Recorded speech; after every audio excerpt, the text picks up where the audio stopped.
After sinking nearly 900 hours into Civ 5, I thought it would be fun to make a video of how to settle cities.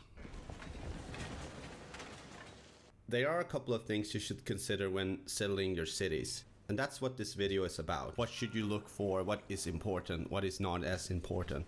When you load into the map, you're given limited amounts of information to base your decisions on. I only know about the tiles that have icons on them. Everything else is unexplored territory.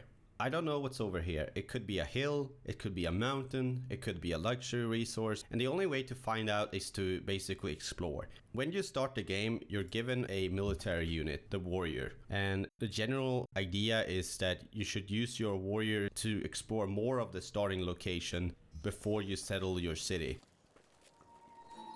The most important thing when you settle cities is going to be luxury resources. Luxury resources are a way to combat unhappiness. If you have negative happiness, every city in your empire have a 75% penalty to its growth. The second priority should be rivers. Rivers provide high growth to your cities. Farms that are adjacent to rivers provide one additional food with civil service. There are also defensive purposes, because any melee unit that wants to attack over a river face a 20% combat penalty.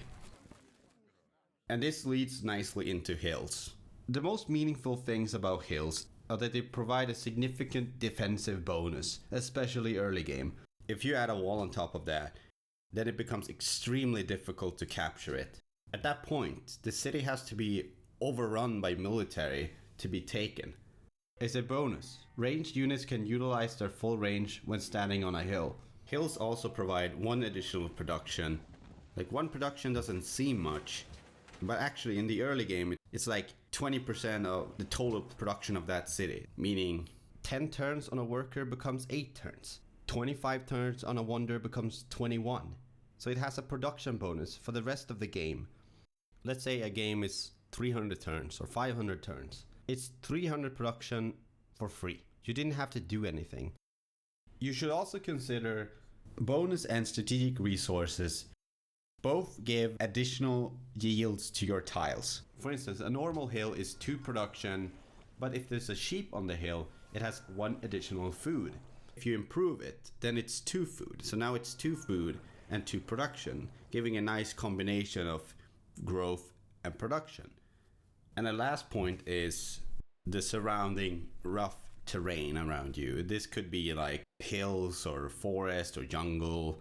It could be a mountain range.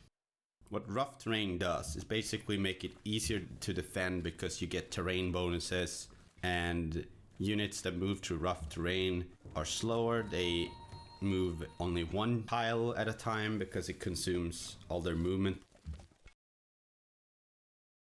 If you're likely to get attacked, I would recommend building walls or castle or building more military. It's more meaningful than relying on the terrain. Chances are you're not going to get attacked if you have like 100 military units.